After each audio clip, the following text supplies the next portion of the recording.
राधे राधे।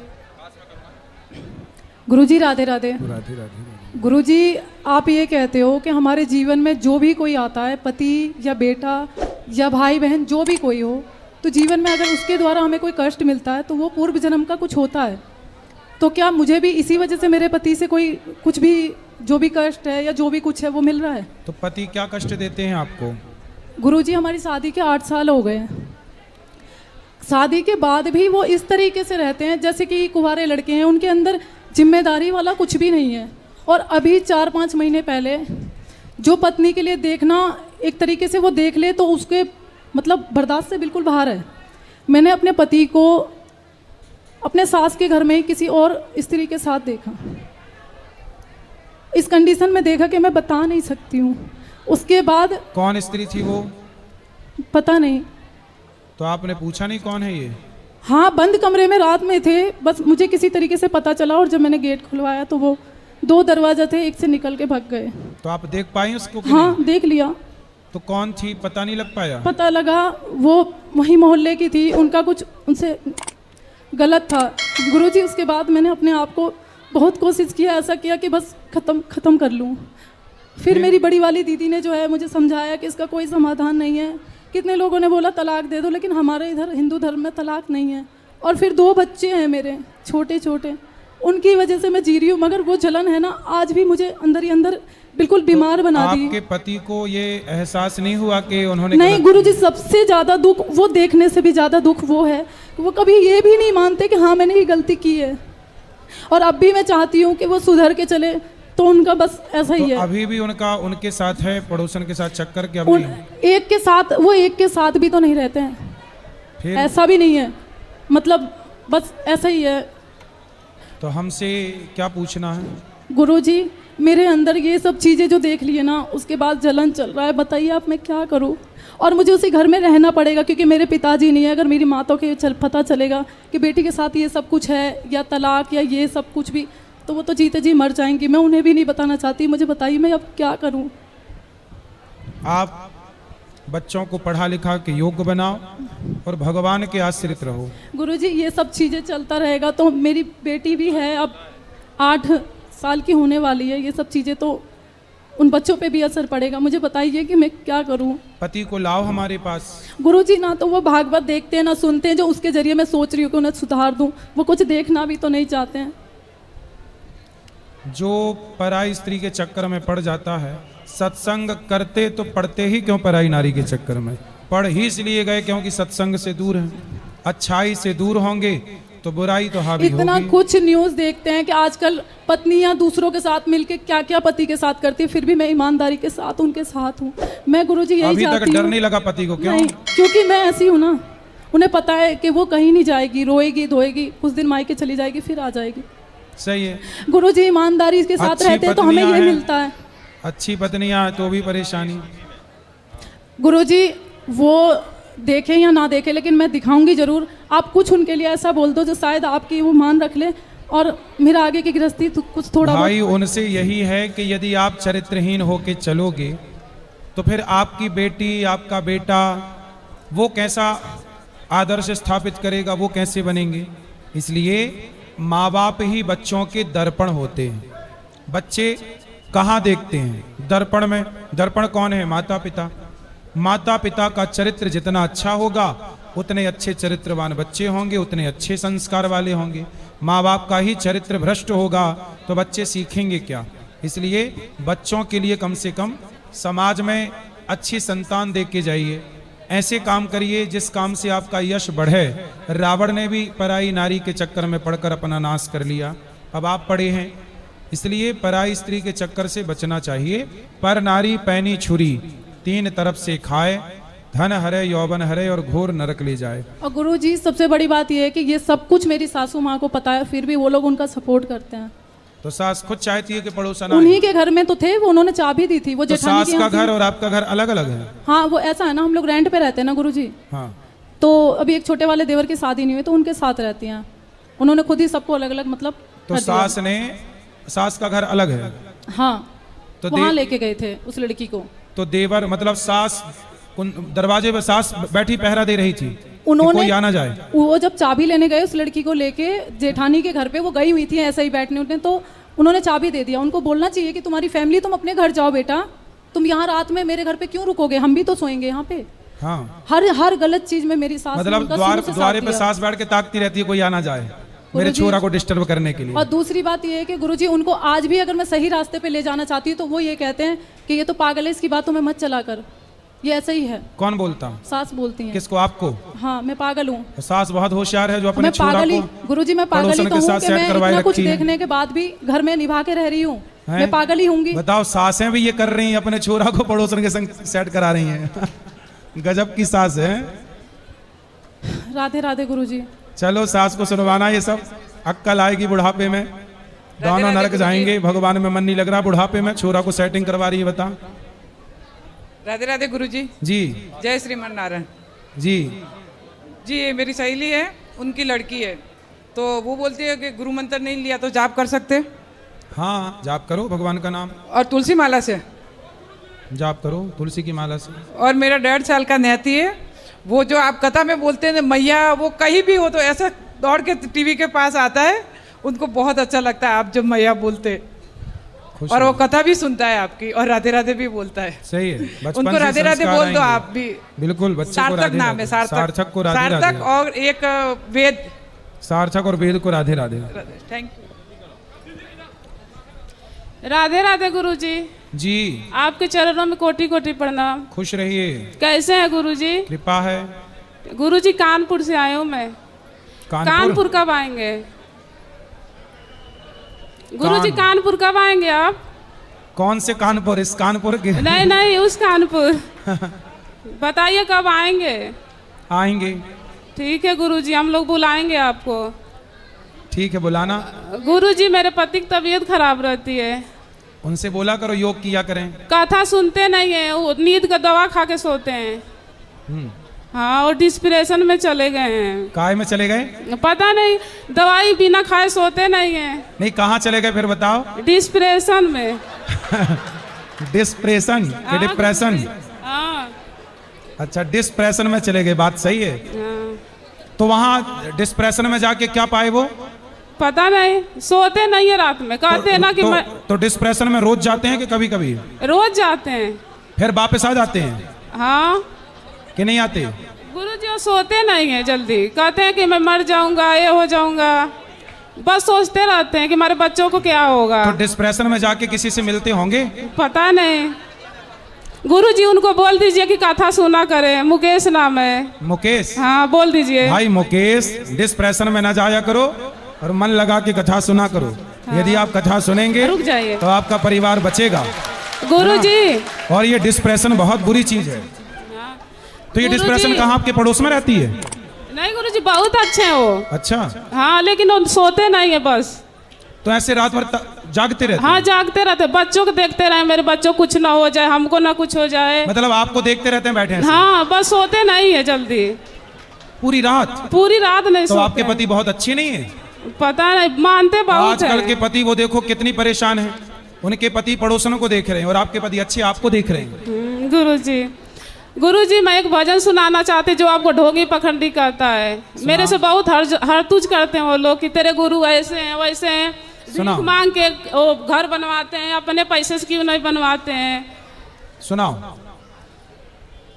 मेरे सदगुरु का महिमा अपार, अनाड़ी क्या जाने। मेरे सदगुरु का महिमा अपार, अनाड़ी क्या जाने। क्या जाने कोई क्या जाने, मेरे सदगुरु का महिमा अपार, अनाड़ी क्या जाने। सदगुरु का महिमा पूछो भगतन से, सदगुरु का महिमा पूछो भगतन से।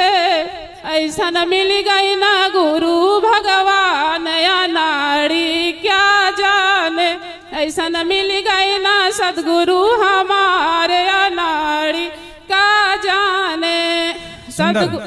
गुरु जी का सेवा देख के ऐसन मनवा मोर करे हो राम। गुरु जी का सेवा देख के ऐसन मनवा मोर करे हो राम। रही जयती हम यही नगर में, जयती ना अपना घरे हो राम। रही जयती हम यही नगर। राधे राधे गुरु जी। सुनो सुनो, डिप्रेशन नहीं होता, डिप्रेशन होता। गुरु जी हमको ना उतना पढ़े लिखू नहीं, हमको बोलो, हम बता रहे, बोलो डिप्रेशन।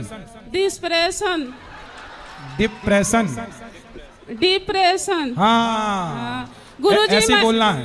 पति कहाँ चले जाए, डिप्रेशन मतलब चिंता, तनाव। हाँ। उनसे ऐसे बोला योग करो। भी नहीं करते हैं हाँ, जल्दी। पति चिंता में रहते हैं। किस में रहते हैं? चिंता में। चिंता को और चिंता जो और है डीप में, उसे डिप्रेशन कहते हैं। और गुरुजी मैं 2023 में आपसे दीक्षा ली थी, तो 11 माला नहीं कर पाती, छोटे छोटे बच्चे हैं। कोई बात नहीं, जितने हो जाएं। और गुरुजी अमन को, शिवा को बोल दीजिए कि लड़ा ना करे, बहुत लड़ते हैं, दोनों बहुत लड़ते हैं। अमन और शिवा, शिवा बोल दीजिए। ठीक है, अमन और शिव ना लड़ा करो। आप पढ़ाई में ध्यान दे दोनों। पढ़ाई में ध्यान दे दोनों। हाँ, ठीक है गुरुजी। राधे राधे। राधे राधे। जय श्रीमान नारायण गुरुदेव जी। मुझे प्रश्न पूछ रहे हैं कि भगवान कृष्ण जी ने अर्जुन जो कहीं मेरे बिना राजी की तो पत्ता ना हंत, और पूरा की बात है। मेरे बिना राजी के पत्ता ना हरते। एक बार जो बोलने और एक लंकु जो बोलने कर्म करो फल की इच्छा मत करो। सही है। बताया के बारे में क्या है? तो कर्म करो, फल की इच्छा ना करो। फल की इच्छा करोगे भी तो होगा क्या? जो कर्म करने के बाद ईश्वर को देना होगा, देना तो उन्हीं को है, वही देंगे। तुम इच्छा करोगे भी तो होगा क्या? करते रहो इच्छा। और 81 का व्रत रहती हूँ तो सब जने कहते हैं सबरी सूख गई। निर्जला 81 का व्रत रहे ना, भीम 81। हाँ। तो अग्नि दौड़ती है सारे शरीर में, काम करना पड़ता है, खाना भी बनाना पड़ता है। तो आपके पूरे शरीर में आग दौड़ती है, और भी डालना पड़ता है, जलन पड़ती है, जलन। तो खा लिया करो कुछ ना, कुछ भी नहीं खाया, जल भी नहीं पीते हैं। तो पी लिया करो जल, खा लिया करो कुछ। लेकिन मेरे गुरुदेव से पूछ के जाकर 5 साल है कि मेरे गुरुदेव से चले आपते। अरे तो अब आग दौड़ रही है तो क्या करोगे? वो जोड़ के पीछे तो जितना सद है उतना रहो। आग ना दौड़े, नहीं आग कहीं चिंगारी भड़क ना जाए। और लड्डू गोपाल जल जलू गए तो समस्या। लड्डू गोपाल को गुरुदेव में सुला देती हूँ ना, पंखा चला तो मेरे पति बंद कर देते पंखा। क्यों? जो कहते हैं बिल चढ़ रहा है और तुम्हारे बारे में गंत संत बोलते हैं। अच्छा, हाँ मतलब भगवान का पंखा बंद कर देते हैं। हाँ। और अपना वाला नहीं बंद करते। हाँ। और लड्डू गोपाल को और मैं घर से लिखा रहे जा ले जा वहीं वृंदावन चली जा। तो आपके पति पूजा नहीं करते, ना भगवान की भक्ति नहीं करते? ना। किसकी पूजा करते हैं? वे किसी की ना करते, बकरियां चुंगाते हैं। क्या करते हैं? बकरी चुंगाते हैं। बकरी चराते हैं। बकरी चराते हैं। अच्छे। हाँ। कितनी बकरी हैं आपके घर में? हमारे होंगी 15-16। तो बकरी कितना दूध देती है? ये बकरी तो 1 किलो भी दे दे, 2 किलो भी दे, पे सब तरह की बकरी हैं। तो बकरी चराते हैं बड़ी आनंद से। हाँ। तो आपसे प्रेम करते हैं कि नहीं? हाँ। आपका पंखा बंद तो नहीं करते? हाँ? ना, भगवान की बस करते हैं। भगवान जी का पंखा बंद कर देता। राधे राधे। तो आप ले आना, उनको समझाएंगे कि भगवान का पंखा ना, बंद। ना तो आपके बारे में हमारे छोटे छोटे देवर गंत शब्द बोलते हैं, हमें चिढ़ाते हैं। कोई बात नहीं। कहते ढोंगियाँ उड़ रहे हैं, बेल खेल रहे हैं। सही तो उनसे बोलो तुम भी ऐसा थोड़ा बहुत मैं ढोंग कर नहीं लो। सुनती, मैं तो उठ के घर चली जाती हूँ। मैं नहीं सुनती, मैंने मेरे पिता का अपमान कर रही हूँ, मैं नहीं सुनूंगी। सही है। चलो उनको ले आना, उनको लाओगे तो उनको भी समझाएंगे। उनको बोलना कि 300 वृद्ध माओं की सेवा करने को यदि ढोंग कहते हो तो ऐसा तुम भी कर लो थोड़ा सा ढोंग। कहती हूँ मैं, तो मेरे बच्चे भी नहीं मानते। 30,000 लोग भरपेट भोजन रोज करते हैं, बोले तुम 300 लोगों को रोज कराओ, तुम भी थोड़ा सा ढोंग कर लो। बोल दिया करो देवर बोल को। देती हूँ। 2 बच्चे हैं मेरे, पढ़ते हैं। हाँ। गेम खेलते, एक फोन ला के बाकू दे दो, एक बाकू दे, दोनों को फोन दे दो ला के। मुँह तो कहते मम्मी पागल हो गई है। कथा सुना करो, उनको लाना, हम ना समझाएंगे। सुनते। राधे राधे गुरुदेव। राधे राधे। गुरुजी राधे राधे। जी। मेरे पति बहुत पीते हैं। शराब पीते हैं? हाँ। तो आप भी पीती हो? नहीं, मैं नहीं पीती। कितने साल से शराब पी रहे हैं? उन्होंने जब से लड़का होया जाती पीने लगे। तो लड़के के होने की खुशी में पी रहे हैं? हाँ, पता नहीं। अब लड़का कितने साल का हो गया? 7 में चल लिया। तो 7 साल से शराब पी रहे हैं। हाँ। तो बताओ हम क्या सेवा करें आपकी? जो तुम्हारी कृपा है, तुम ही सेवा करोगे। तुम बात कराओ उनसे, कहाँ है? आए हैं? वे नहीं आए, वे नहीं। तो मैंने उनको- कहा बहुत चलो चलो, नहीं आए। उनको लाते तो समझाते। समझाना बस समझाया ही जा सकता, शराबी को और क्या किया जा सकता। श्री गुरुचरण कमल पदभ्यो नमः। मैं 2022 में सेवा निवृत्ति के बाद गुरुदेव से दीक्षा ग्रहण किया, भागवत कथा पोथी पाठ करवाया, अन्य क्षेत्र में भी दिया, और 2 वर्षों तक तो मैं सेवा निवृत्ति के बाद आचार्य जी का काम करता हूँ पंडिताई। अच्छी खासी आमदनी होती है हर महीना। गौरी गोपाल आश्रम के नाम से हमारी धर्मपत्नी जो है एक 10% अंश निकलवाती है, और उससे फिर अभी आज से मैं पोथी पाठ करवा रहा हूँ। वाह। तो मैं गुरुजी से यह करबद्ध प्रार्थना करके जानना चाहता हूँ कि एक बार पोथी पाठ हो गई, आज फिर करवा रहे हैं, तो क्या प्रतिवर्ष मैं कराने की अगर इच्छुक हूँ तो करा सकता हूँ? ये दास अनिरुद्ध, हम हर महीने में 2 पाठ सुनते हैं, 2 बार पाठ कराते हैं, मतलब साल के 24 पाठ हम हमेशा कराते हैं 12 महीने।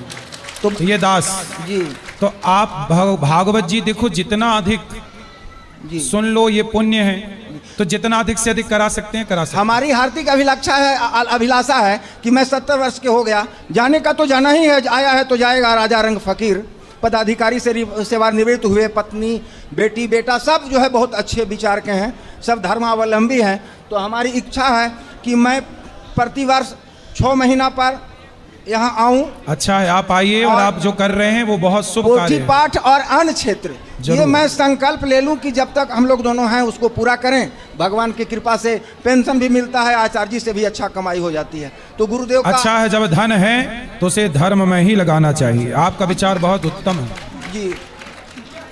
खुश रहिए, श्री गुरुचरण कमल पदभ्यो नमः। सुखी रहिए। जय श्री मरण महाराज जी। हैं? जय श्रीमान नारायण। पूरा बोलो।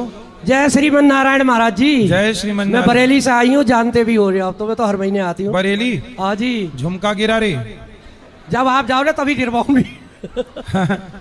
अभी मिला नहीं झुमका है? नहीं मिला है, बस गिरा है। बहुत बड़ा झुमका है साहब महाराज जी। बताओ। मैं ये कह रही थी, जैसे हम पूजा करते हैं ना सवेरे, तो तांबे के लोटा में जल रख देते हैं, ठीक? तो वो जल दूसरे दिन बासे जल को बच्चे चढ़ा देते हैं।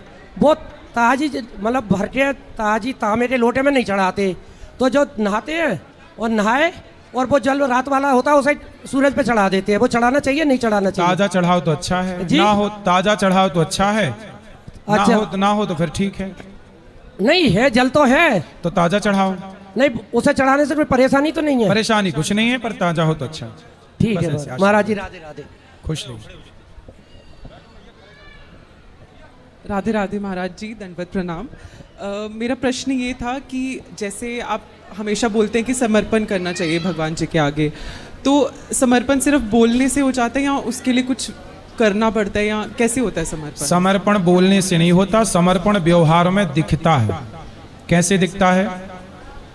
जैसे जो ईश्वर परिस्थिति निर्मित करें, सुख या दुख, हानि या लाभ, जो हर परिस्थिति में ईश्वर के अधीन रहे, हर परिस्थिति में परमात्मा की कृपा माने, कोई शिकायत ना हो, उस समर्पण के भाव को उस परिस्थिति में अनुकूल रहे, यही समर्पण है। अब मैं कहूं दिन भर कि मैं समर्पित हूं, समर्पित, पर जरा दुख आ जाए तो मैं व्याकुल हो जाऊं, तो काय बात का समर्पण है? समर्पण का मतलब यह है कि सुख दुख उसे छू ना पावे, ना सुख में वो रमे, ना दुख उसे परेशान करे, वो हर हाल में भगवान के आश्रित रहे कि ये सब ईश्वर का प्रसाद है, जो सुख है जो दुख है वो सब ईश्वर का है।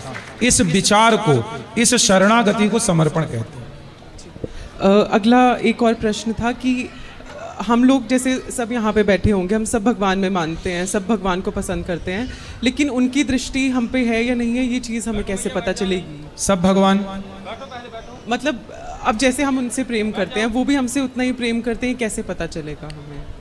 भाई, माँ अपने बच्चे से ज्यादा प्रेम करती है कि बच्चा अपनी माँ से ज्यादा प्रेम करता है? माँ अपने बच्चे से, है ना? माँ जितना प्रेम करती है बच्चे से, बच्चा उतना प्रेम कर ही नहीं सकता अपनी माँ से। वो जितना करेगा वो केवल 10% होगा या 20% होगा। माँ जितना प्रेम करती है बच्चा चाह के भी नहीं कर सकता, उसी तरह भगवान जितना प्रेम भक्त से करते हैं उतना प्रेम भक्त भगवान से कभी कर ही नहीं सकता। जितना करेगा वो 10-20% होगा। तो भगवान का प्रेम ज्यादा है भक्तों पर। भक्तों का प्रेम कितना भी ज्यादा हो पर वो कम ही है ईश्वर के प्रेम के आगे। इसलिए देखो ना, जब हम ईश्वर को जानते नहीं थे, जब हम माँ के पेट में थे, तब तो हम नहीं जानते थे।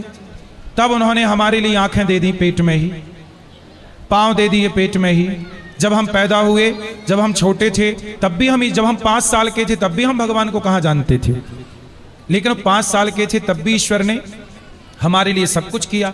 आंख दी, पांव दिया, पुराने दांत तोड़े, नए दांत लगवाए। तो ये परमात्मा की ने गतिविधि थी। तो परमात्मा का तो 12 महीने 24 घंटे भक्त पर नजर है।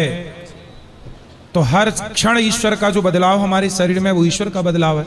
तो भगवान जितना, हम तो सो जाते हैं तो ईश्वर को भूल जाते हैं, लेकिन जब हम सोते हैं तब भी परमात्मा हमें याद रखते हैं कि हमारा भक्त सो रहा है। सोते समय तो हम बिल्कुल मुर्दे की तरह हैं, पर उस समय दृष्टि ईश्वर की तब भी है। इसलिए भगवान को माता कहा गया, त्वमेव माता। इसलिए कहा है मात पिता तुम मेरे। जैसे बच्चा सोता है तो माँ जाग कर उसकी रखवाली करती है, जरा भी कुन्न मुन्न किया तो माँ जाग जाती है। ऐसी भक्त सोता है निश्चिंत, पर भगवान उसके लिए जागते हैं। इसलिए तो भगवान मंदिरों में खड़े हैं, बैठे हुए भगवान कहाँ हैं? कम जगह है जहाँ भगवान बैठे हुए हैं। सदा अपने भक्त के लिए एक पांव से खड़े रहते हैं हमारे कृष्ण कन्हैया। कब भक्तों को जरूरत पड़ जाए, कब दौड़ना पड़े। बस एक आखिरी प्रश्न था मेरे, कोई जानने वाले, ये प्रश्न उनकी तरफ से है। उनको एक प्रॉब्लम है जिसको OCD कहा जाता है, ऑब्सेसिव कंपल्सिव डिसऑर्डर। इसमें क्या होता है कि जैसे जर्म से फोबिया टाइप का हो जाता है, डर हो जाता है, और हर चीज़ को करने का एक पैटर्न बन जाता है। तो मतलब जैसे फिजिकल जो बीमारियां होती हैं वो हम लोग देख सकते हैं, पर कि जो मेंटल प्रॉब्लम्स होते हैं वो दिखते भी नहीं, और शायद लोग समझते भी नहीं आजकल के टाइम पे। तो उन्होंने मेडिकेशंस भी लिए हैं काफ़ी, पर उससे कोई फ़र्क नहीं पड़ रहा उनको। तो उन्होंने मुझे बोला था कि महाराज जी से पूछना कि हमारे शास्त्रों में या कहीं भी ये चीज़ों का वर्णन किया गया है मेंटल प्रॉब्लम्स का, और अगर किया है या नहीं किया तो इसका क्या निवारण हो सकता है, इसको ठीक कैसे किया जाए। देखिए, ये जितनी बीमारियां हैं मेंटल इत्यादि, जो मानसिक तनाव है, मानसिक बीमारियां बोलते हैं इसको। एक शारीरिक होती है, एक शारीरिक रोग होता है, एक मानसिक रोग होता है। तो ये मानसिक रोग है। इस मानसिक रोग में 2 चीज़ें कामयाब हैं। पहला तो हम आयुर्वेद औषधियाँ लें, दूसरा हम शांत चित्त से सत्संग करें। संसार की हर बीमारी का उपचार है शांति, और शांति कहाँ मिलती है? सत्संग में। इसलिए उनसे बोलिए कि भगवान के पास ऐसा कौन सा रोग है जिसका उपचार ना हो। जब वो भगवान की कथा सुनेंगे प्रेम से तो भगवान उनकी व्यथा सुन लेंगे प्रेम से। बस एक बार भगवान की कथा धीरे धीरे सुने। डिप्रेशन, कितने लोग बैठते हैं बताते हैं कि हमने कथा सुनी, हम डिप्रेशन से बाहर आ गए, चिंताएं थी बाहर आ गए। तो ये सही है, डॉक्टरों के पास कितनी भी टैबलेट वो दे दें, पर डिप्रेशन की कोई बीमारी थोड़ी होती है। चिंता है, अब इसकी क्या बीमारी? अब जैसे किसी को चिंता है कि बेटी बड़ी हो गई, अब ब्याह करना है। अब ये माँ बाप को चिंता खाई जाती है कि बेटी का ब्याह, बेटी का ब्याह। लेकिन जब ये चिंता करते हुए जब वो सत्संग करते हैं तो सत्संग में बोला जाता है कि जिस परमात्मा ने बेटी बनाई है, क्या उस परमात्मा ने बेटी के लिए वर ना बनाया होगा? तुम चिंता क्यों करते हो? जिसने बेटी बनाई वो वर बनाया होगा, समय आने दो हो जाएगा। इतनी सी बात माँ बाप को समझ में आ जाए तो वो भगवान में झुकाव कर लेंगे कि भगवान जब चाहेंगे हो जाएंगे। वो चिंता से तुरंत मुक्त हो जाएंगे कि मैं क्यों चिंता करूं, जिस परमात्मा ने बनाया है उसे चिंता होगी। हम केवल कार्य करते रहें, प्रयास करते रहें। तो जब व्यक्ति भगवान से जुड़ के ऐसी पॉजिटिविटी से भरता है, देखो तुरंत चिंता दूर हो गई ना कि बेटी के ब्याह की चिंता है। लेकिन जब वो भगवान पे आश्रित हो जाएगी या हो जाएगा कि भाई भगवान ने बनाया ही होगा, वो ढूंढ के देंगे। तो संयोग ऐसे होते हैं कि जिनसे कभी जान परिचित नहीं थी, अचानक उनसे शादी ब्याह के संबंध हो जाते हैं। मतलब होनहार जो होना वो होके रहेगा, होनी तो होके रहे, अनहोनी ना होए। इसलिए भगवान पे आश्रित रहो। हमारे करने से भी कुछ नहीं होता, करते रहो सारी जिंदगी, पर जब भगवान पे छोड़ते हैं ना तो भगवान सब करते हैं। जब तुझसे ना सुलझे तेरे उलझे हुए धंधे, तब भगवान के इंसाफ पे छोड़ दे ए बंदे। वही तेरी मुश्किल आसान करेगा, जो तू ना कर सका वो भगवान करेगा। एक बार भगवान के आश्रित होने की जरूरत है बस। राधे राधे, दंडवत प्रणाम। खुश रहिए। राधे राधे गुरु जी। जी, आपके चरणों में स्टाफ का कोटि कोटि नमन। जी, मेरा प्रश्न है, जैसे हम भक्ति करते हैं तो किसी को, जैसे हमसे कोई पूछता है तो बताना चाहिए कि नहीं? क्या बताना चाहिए, क्या पूछते हैं लोग? जैसे कि तुलसी पहनते हैं तो क्या लोग पूछते हैं कि तुलसी क्यों पहने हो? उनसे बोलना कि तुलसी भगवान की पत्नी है और भगवान को प्रिय है, तो भगवान के ऊपर चढ़ती है, भगवान का प्रसाद है, तो भगवान का प्रसाद हमने अपने गले में धारण कर रखा जी। और जैसे गुरुजी हम वो टीवी पे सब वो सुनते हैं संकीर्तन, तो गुरुजी हम मतलब कि हृदय से सुनते हैं तो हमारे नेत्रों से आंसू निकलते हैं। अच्छा है, भगवान की याद में भगवान के लिए रोना बेहतर है। बस यही।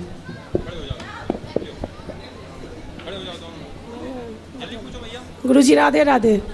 गोड़ लगे मैंने करवा दिया। खुश रहिए। जय श्रीमनारायण गुरुजी। जी गुरुजी, हम 2015 से आपको ढूंढ रहे थे। 19 में जाकर आपका पहला भजन सुने थे, तू डूब के मर जा रे चुल्लू भर पानी में। उसके बाद हम सोचे कि ये हमारे गुरु के लायक हैं। फिर 19 से लेकर 22 तक बहुत शोध किया हमने कि ये सही बात है कि नहीं, क्योंकि हम मुंबई में रहते हैं तो आज उस संत के बारे में बहुत सुने थे। तो 22 में आपकी कृपा हुआ, राधा रानी की कृपा हुई तो हम यहाँ पहुँचे। तो पहले हम देखे कि नहीं, हमारे गुरु बनाते हैं हम उनको, तो आप बोलते हैं पानी पियो छान के, गुरु बनाओ जान के। बिल्कुल। तो पहले हम आप जो बोलते थे कि वृद्धा माँ को देखिए, वृद्धा माँ को देखे, बहुत सेवा अच्छा लगा हमको। फिर उसके बाद अन्न क्षेत्र भी आपका देखा हमने और संत सेवा भी देखे। फिर आपका कथा भी सुना, मैं दिल में हो गया कि नहीं, अब हमारे गुरु बनाना ही चाहिए। और शादी की सालगिरह था 26 फरवरी 2022, उसी दिन आपसे दीक्षा लिया और आपको गुरु बनाया मैं। अब आपके ऊपर मैं एक फ़ोटो बनाया हूँ अपने दिल में, उसमें थोड़ी सी कमी है।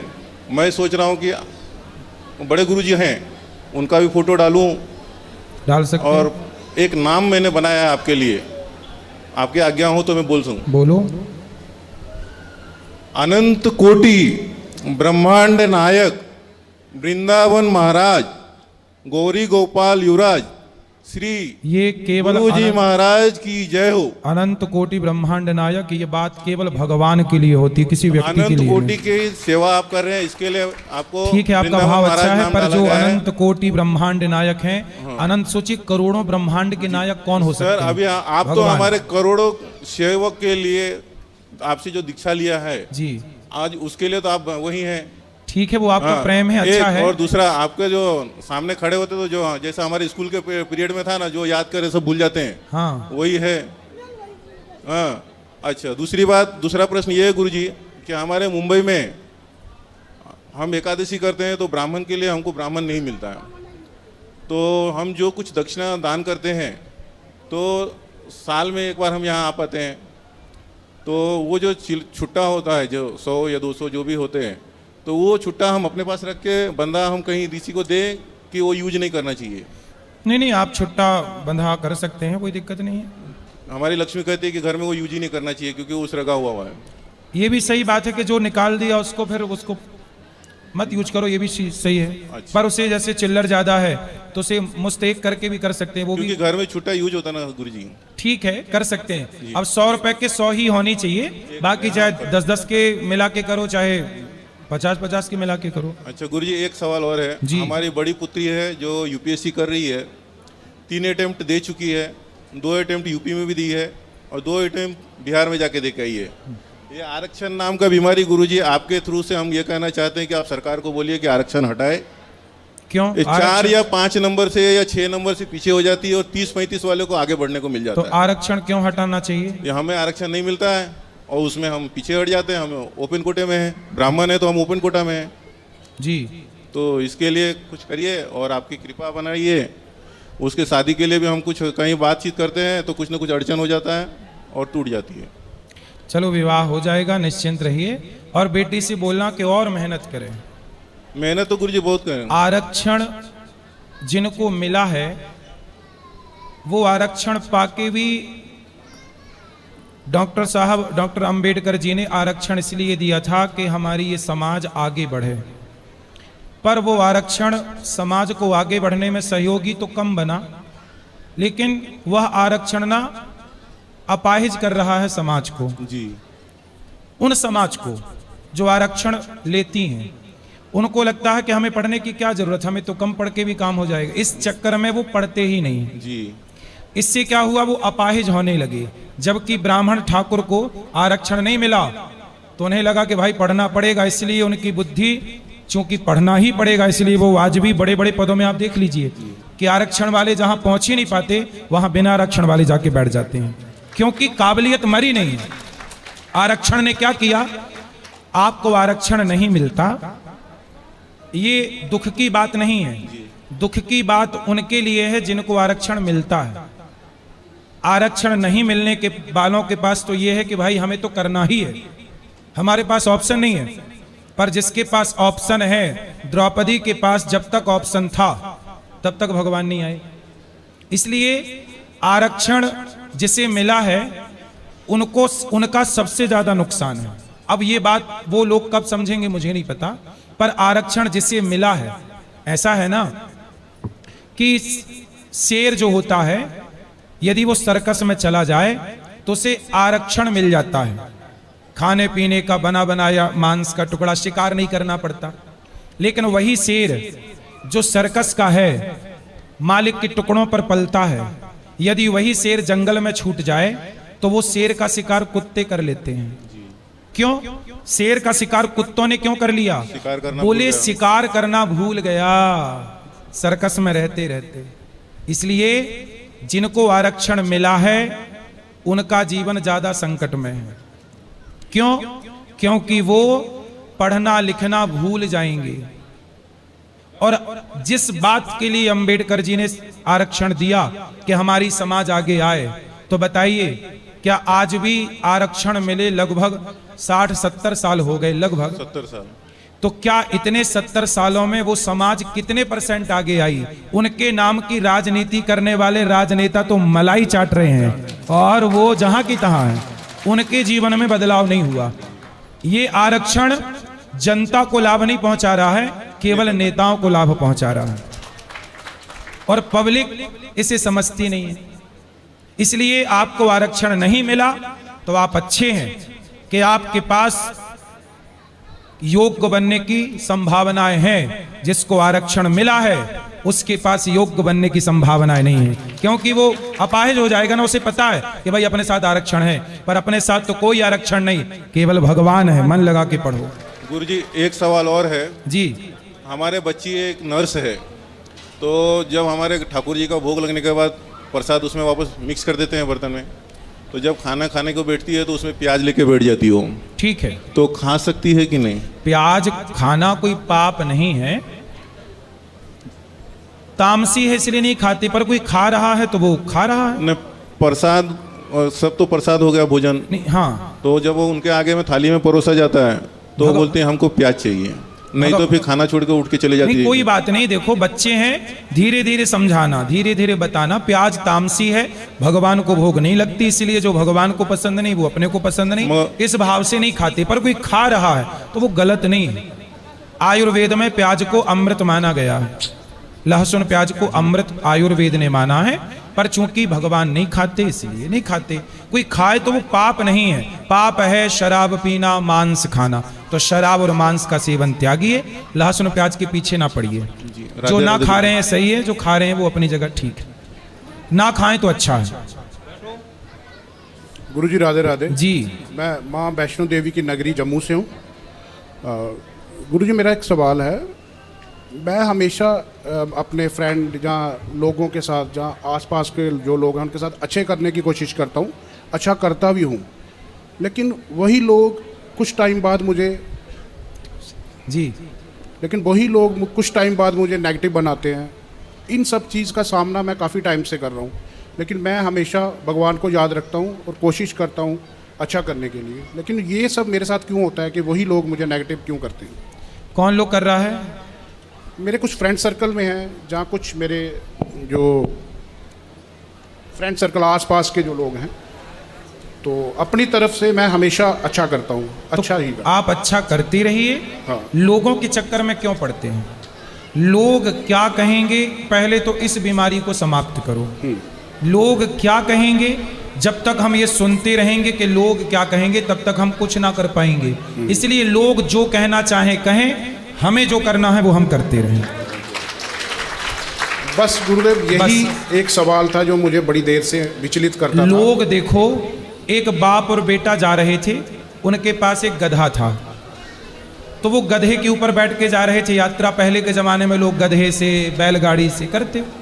तो बाप बेटा दोनों गधे में जा रहे थे, तो गधे के ऊपर बैठ के चल रहे थे। तो गांव वाले बोले, देखो एक गधे के दो दो गधे प्राण ले रहे हैं, एक गधे के ऊपर दो गधे चढ़े। तो उनमें से पिता को लगा कि बात तो सही है, थोड़ा हम पैदल चल लेते हैं। तो बेटा बैठा गधे पे और बाप पैदल पैदल। दूसरे गांव के लोगों ने कहा, लो घोर कलयुग आ गया, कैसा बेटा है, बाप पैदल चल रहा है और बेटा गधे में बैठा। तो भैया अब की बार बाप बैठ गया, बेटा उतर गया। तीसरे गांव पहुंचे तो वहां के लोगों ने कहा, राम राम, कैसा निर्दयी बाप है, खुद गधे पे बैठा, बेटे को पैदल चला रहा, बिल्कुल दया नहीं है बेटे पर। तो दोनों उतर गए। जब दोनों उतरे तो आगे का गांव मिला, तो वहां के लोग बोले, देखो जरा, जब गधा है तो पैदल चलने की क्या जरूरत है। दोनों बैठे तो समाज को दिक्कत, एक बैठे तो दिक्कत, दोनों पैदल चले तो दिक्कत। दुनिया को तो हर परिस्थिति में बोलना है, इसलिए कौन क्या बोल रहा है बोलने दो। आप अपने सुविधा के अनुसार, अपने धर्म के अनुसार काम करते रहो, ये बस गलत ना हो। राधे राधे जी। राधे राधे गुरु जी। जी। जय श्रीमन नारायण। जय श्रीमन नारायण। गुरु जी, मेरा पहला प्रश्न है कि कल्याण किसका करना है? पहले अपना ही कर लो। जी गुरु जी। पहले अपना कर लो। जी गुरु जी। फिर शादी हो जाए तो पत्नी का करना। जी। माँ बाप का करना। जी। बच्चे हो जाए तो फिर बच्चों का भी कल्याण करना। जी गुरु जी। जी हम गुरु जी शरीर हैं कि जीवात्मा? शरीर और जीवात्मा दोनों अलग हैं। शरीर पंच तत्वों से मिलकर बना, पंच में मिल जाएगा। आत्मा यथार्थ है, इसलिए मैं शरीर नहीं आत्मा हूँ, ईश्वर का अंश हूँ, ये सत्य है। जी।